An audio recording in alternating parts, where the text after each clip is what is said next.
नुहू जिले में हरियाणा विद्यालय शिक्षा बोर्ड भिवानी की 10वीं तथा 12वीं की परीक्षाओं में नकल रुकने का नाम नहीं ले रही है। नकल पर नकेल कसने में हरियाणा विद्यालय शिक्षा बोर्ड भिवानी पूरी तरह से फेलियर साबित हो रहा है। इसी मामले को लेकर न केवल पर्चे लीक हो रहे हैं, बल्कि परीक्षा केंद्रों पर कार्यरत अध्यापकों पर भी लगातार मुकदमे दर्ज हो रहे हैं, जिससे शिक्षक वर्ग पूरी तरह से हताश व निराश नजर आ रहा है। नाराज अध्यापकों ने गुरुवार को लघु सचिवालय नुहू पहुंचकर सरकार के खिलाफ नारेबाजी की और सिटी मजिस्ट्रेट अशोक कुमार के माध्यम से प्रदेश के मुख्यमंत्री तथा प्रदेश के शिक्षा मंत्री और हरियाणा विद्यालय शिक्षा बोर्ड के अध्यक्ष सहित कई अन्य नेताओं व अधिकारियों के नाम ज्ञापन सौंपा। हरियाणा विद्यालय अध्यापक संघ के बैनर तले किए गए इस प्रदर्शन से अध्यापक समाज पूरी तरह से नाराज दिखाई दिया। उन्होंने सिटी मजिस्ट्रेट अशोक कुमार नुहू से मुलाकात के दौरान अपनी जमकर भड़ास निकाली। आप देख रहे हैं नुहू से राकेश वर्मा की रिपोर्ट। क्या नाम है?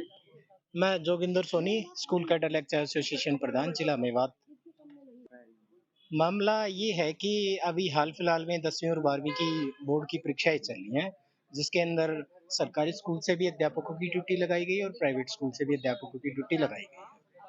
कुछ गिने चुने सेंटर ही हैं पूरे मेवात के अंदर जहां सरकारी स्कूलों में सेंटर बनाए गए हैं, और उन स्कूलों में जैसे सबसे पहले टप्पन स्कूल में हुआ, उसके बाद पिनंगवा में हुआ, उसके बाद पुनाना में हुआ।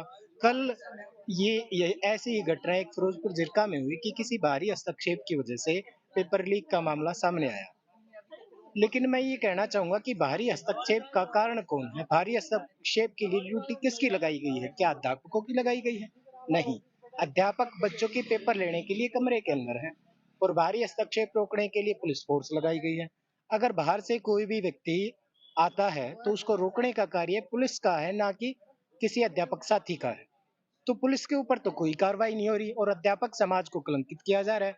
जो इस देश के निर्माता है उनकी छवि को खराब किया जा रहा है, जो कि पूर्णतः गलत है। फिरोजपुर जिरका में कल राजकीय कन्या वरिष्ठ माध्यमिक विद्यालय के अंदर ऐसा हुआ और इसकी सूचना जब सुप्रीडेंट को, चीफ सुप्रीडेंट को, ऑब्जर्वर को मिली तो उन्होंने फ्लाइंग को बता भी दिया। इसके बावजूद भी 1.5 घंटे बाद वही वारदात दोबारा से दोहराते हुए उन्हीं को दोषी करार दे दिया गया। अध्यापक साथी जो हों वो सिर्फ और सिर्फ सूचना ही तो दे सकते हैं। क्या हमारे पास बंदूकें दी गई हैं या हमें पावर क्या दी गई है कि हम बाहरी हस्तक्षेप को रोक सके? हम तो सिर्फ जो 24 बच्चे एक कमरे में बैठे हैं, और एक सुप्रीडेंट की अगर बात करें तो किसी भी सेंटर पे 12-13 कमरे से कम बच्चे नहीं बैठते, तो सुप्रीडेंट कहाँ कहाँ देखेगा?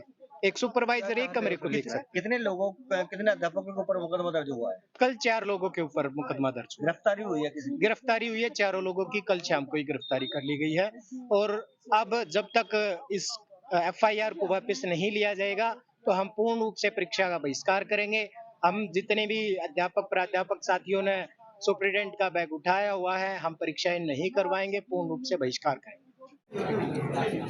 कि अध्यापक राष्ट्र निर्माता होता है, राष्ट्र का निर्माण करता है, लगातार राष्ट्र निर्माण में काम कर रहे हैं, और ऐसे लोगों के साथ ऐसा व्यवहार करना, एफआईआर दर्ज करना, ये बहुत ही उन जिन लोगों ने किया वो बहुत शर्मनाक बात है। और वो भूल गए, मुझे लगता है उनके कहीं ना कहीं उसमें कमी है कि वो अध्यापक के द्वारा बने, चाहे वो पुलिस वाला है, चाहे वो जिस अधिकारी ने आदेश दिया वो है, चाहे वो बोर्ड का चेयरमैन है, जिसने भी दिया है वो भूल गया। ऐसा था पुलिस का एसएचओ या जो भी था जिसकी ड्यूटी थी, उस आदमी को पकड़ कर दे दिया या बोर्ड के लोगों को पकड़ कर दे दिया, और उसके बाद उन्होंने लेक्चरर के खिलाफ, सुप्रीटेंडेंट के खिलाफ, ऑब्जर्वर के खिलाफ मुकदमा दर्ज किया। ये दुर्भाग्य का विषय है। मुकदमा उन पर दर्ज होना चाहिए, सस्पेंड उनको करना चाहिए। हमारे डीसी साहब से, प्रशासन से, मुख्यमंत्री जी से डिमांड है कि ये सब समझ लें, चाहे मुख्यमंत्री जी हों, चाहे डीसी हों, चाहे एसपी साहब हों, वो एक अध्यापक के कारण एसपी बने हैं, डीसी बने हैं और मुख्यमंत्री बने हैं। जो भी है तो उनके कारण बने, जो अधिकारी बने, और किसके खिलाफ? गुरु के खिलाफ वो इस प्रकार का ऑर्डर दे रहे हैं। ये बड़े दुर्भाग्य की बात है। और तब तक असला प्रधान, लेक्चरर इन हिंदी। मैं यहाँ पर देख रही हूँ कि इस तरह की घटना बार बार जब से परीक्षाएं शुरू हुई हैं बोर्ड की तभी से घटना लगातार चल रही है। सबसे पहले टपकन में उर्दू का पेपर था। सुप्रिटेंडेंट का काम अपना पेपर शुरू कराना, व्यवस्था बनाना, स्टाफ को एकत्र करना, ये सब होता है, ना कि वो बाहर से देखे कि कौन नकल देने आ रहा है। और लोग इतने बिजी हो जाते हैं पेपर दिलाने में, परीक्षा दिलाने में, बहुत ज़्यादा बिजी हो जाते हैं। क्या वो पुलिस का काम करेंगे या होमगार्ड का काम करेंगे? उनका काम है परीक्षा दिलाना। धारा 144 लगी हुई है, उसके अंदर कोई कैसे आ जाता है? ये पुलिस का काम है, ना कि सुप्रिटेंडेंट का काम, ना सुपरवाइज़र का, किसी अध्यापक का काम नहीं है। अगर इस तरह की हरकत हो रही है तो इसमें अध्यापकों का कसूर क्या है? क्या कार्रवाई फिलहाल की गई? करी गई है, FIR करी गई है और उनको बिठाया भी गया है थाने में।